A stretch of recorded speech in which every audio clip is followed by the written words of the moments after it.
அன்பை அதிகாலையில் செய்யும் கருணை நேசரே, உமது அன்பை அதிகாலையில் காண செய்யும் கருணை நேசரே, உம்மையே நம்பி உள்ளேன், நீர் விரும்பும் நல்ல பாதைகளை தினந்தோறும் காட்ட வேண்டும் திவ்யநாதரே, தினந்தோறும் காட்ட வேண்டும் திவ்யநாதரே, அன்பின் சிகரமே ஆருயிரே, அன்பின் தெய்வமே ஆறுதலே. நாம் நேரடியாய் செய்திக்கு நேராய் போகலாம்.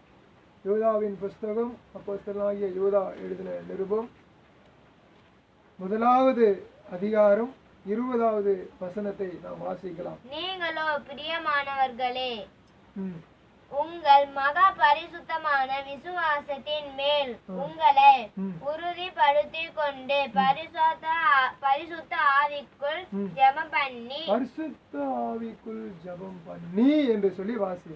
நீங்களோ பிரியமானவர்களே, உங்கள் மகா பரிசுத்தமான விசுவாசத்தின் மேல், முதலாவது மகா பரிசுத்தமான விசுவாசம்.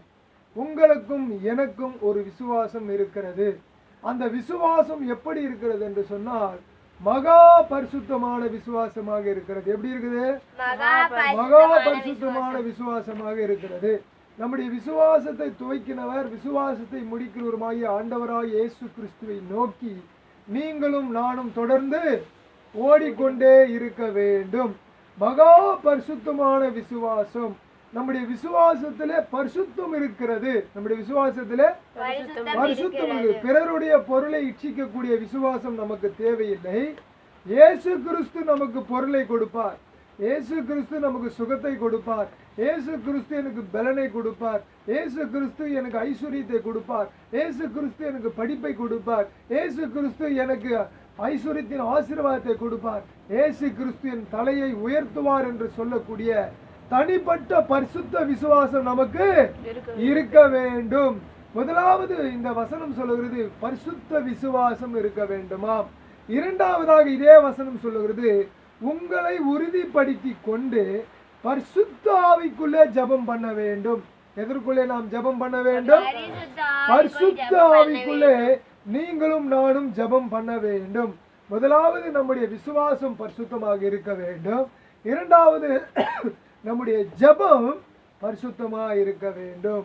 எதிரிகளை மடக்கடிப்பதற்காக நம்முடைய ஜெபம் இல்லாமல் நம்முடைய ஜெபம் நம்மை பரிசுத்தப்படுத்த, தேசத்தை பரிசுத்தப்படுத்த, தனிப்பட்ட வாழ்க்கையிலே நம்முடைய வாழ்க்கை பரிசுத்தப்பட, சபை மக்கள் பரிசுத்தம் அடைய, ரட்சிக்கப்படாத ஜனங்கள் பரிசுத்தத்தை நோக்கி வர, ரட்சிக்கப்பட்ட ஜனங்கள் பரிசுத்தமாய் ஆலயத்திலே ஆராதனை ஜெபத்தையும் ஏறெடுக்க நமக்கு எப்படிப்பட்டதான ஜெபம் வேண்டுமா?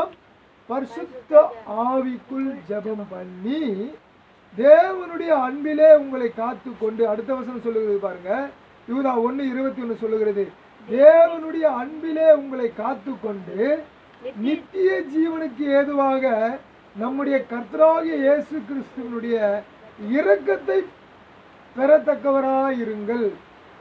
எப்படி இருக்கணும்? இரக்கத்தை பெற காத்திருங்கள் என்று வாசிக்கிறோம். பெறத்தக்கவர்களாய் இருக்க வேண்டும். அதாவது பெற்று காத்து கொள்ளக்கூடியவர்களாய் நாம் இருக்க வேண்டும். அப்ப நீங்களும் நாங்களும் தேவனுடைய அன்பிலே நாம் என்ன செய்யணுமா? உங்களை காத்து கொண்டு நித்திய ஜீவனுக்கு ஏதுவாக நம்முடைய கர்த்தராகிய இயேசு கிறிஸ்துவினுடைய இரக்கத்தை பெறத்தக்கதாயிருங்கள் என்று வாசிக்கிறோம். பெற காத்திருங்கள் என்று வாசிக்கிறோம். நீங்களும் நானும் அந்த ஒரு நித்திய ஜீவனை பெறத்தக்கவர்களாய் நாம் காத்திருக்க வேண்டும். நம்முடைய வாழ்க்கை முழுவதிலும் என்ன இருக்க வேண்டும்? விசுவாசம் பரிசுத்தமாக இருக்க வேண்டும், ஜெபம் பரிசுத்தமாக இருக்க வேண்டும். ஜெபம் இருக்கணும் இல்ல, பரிசுத்தமாக இருக்கணும் ஜெபம். அதே சமயத்தில் தேவனுடைய அன்பிலே உங்களை காத்து கொண்டு நித்திய ஜீவனுக்கு ஏதுவான நம்முடைய கர்த்தராகிய இயேசு கிறிஸ்துவினுடைய இரக்கத்தை பெறத்தக்கதாக காத்திருக்க வேண்டும். அப்ப நீங்களும் நானும் என்ன பெறத்தக்கதாக காத்திருக்க வேண்டும்? நித்திய ஜீவனை பெறத்தக்கவர்களாய் காத்திருக்கணும். அப்ப நித்திய ஜீவனை பெறத்தக்கவர்களாய் நாம் காத்திருக்க வேண்டும் என்று சொன்னால் நாம் முதலாவது விசுவாசத்திலே பரிசுத்தம் உள்ளவர்களாய் இருக்க வேண்டும். இரண்டாவது, ஜெபத்திலே பரிசுத்தம் உள்ளவர்களாய் இருக்க வேண்டும்.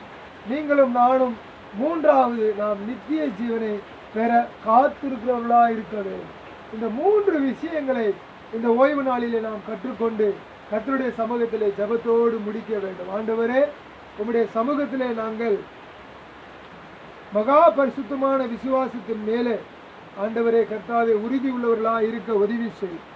பரிசுத்த ஆவிக்குள்ளே நாங்கள் ஜெபம் பண்ணி அந்த ஜெபத்திலே காணப்பட எங்களுக்கு உதவி செய்யும். ஆண்டவரே, உம்முடைய வருகையிலே நாங்கள் ஆண்டவரே எடுத்துக்கொள்ளப்பட காத்திருந்து ஜெபிக்கிற அனுபவத்தை பெற எங்களுக்கு உதவி செய்யும். தொடர்ந்து இந்த வசனத்தை இந்த நாளின் ஓய்வு நாளிலே ஆண்டவரே யாரெல்லாம் யூடியூப்ல கேட்கிறார்களோ அவருடைய குடும்பங்களிலே பரிசுத்தம் காணப்பட வேண்டும். அவருடைய விசுவாசத்திலே பரிசுத்தம் காணப்பட வேண்டும். அவருடைய ஜெப ஜீவியத்திலே பரிசுத்தம் காணப்பட வேண்டும். அவர்கள் தொடர்ந்து உங்களுடைய சமூகத்திலே வருகைக்காக காத்திருக்க உதவி செய்யும். ஆசீர்வதியும் பலப்படுத்தும். இயேசுவின் நாமத்தில் ஜெபிக்கிறேன் ஜீவனுள்ள நல்ல பிதாவே, ஆமென். ஆமென். ஆத்மாவே கர்த்தரை ஸ்தோத்திரி, என் உள்ளமே பரிசுத்த நாமத்தை ஸ்தோத்திரி, என் ஆத்மாவே கர்த்தரை ஸ்தோத்திரி. கர்த்தர் செய்த சகல பாவங்களையும் மறவாது. ஆமென், ஆமென், ஆமென்.